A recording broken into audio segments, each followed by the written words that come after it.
5. Listening. Listen to the information about the future of newspapers, then complete the chart with the advantages and disadvantages of each news format. Since the early 17th century, newspapers have had the same general format. The news has been printed in ink on paper.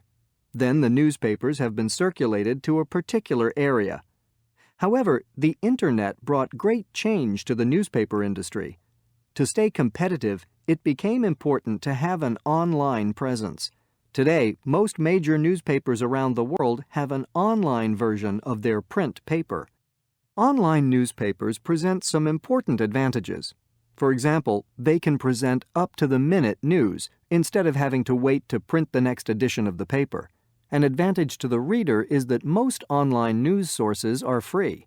However, it seems almost certain that there are further changes ahead for the way newspapers are presented and sold. Most people in the newspaper industry feel that the next step will be electronic newspapers. Electronic newspapers would use technology related to today's electronic book readers. Like these readers, e-newspapers would use e-ink. Like a computer screen, e-ink has the ability to instantly refresh and change images. However, e-ink uses paper instead of a computer screen, so e-ink images look more like the images in actual books and newspapers. The electronic newspaper will have the look and feel of a print newspaper in other ways as well. It will be as large as the typical print newspaper, with a lightweight, portable screen that is flexible enough to be rolled or folded like a newspaper. The e-newspaper will combine these advantages of print newspapers with the advantages of online media, such as constant and instant updates, interactivity, and video capability.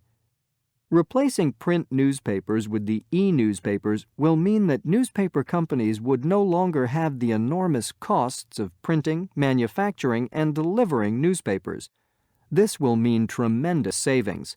One newspaper publisher predicts, by 2030, we will have shifted to an electronic format, and we will have stopped printing paper newspapers completely. When that day comes, newspapers are going to go back to being the most important source of news to the public.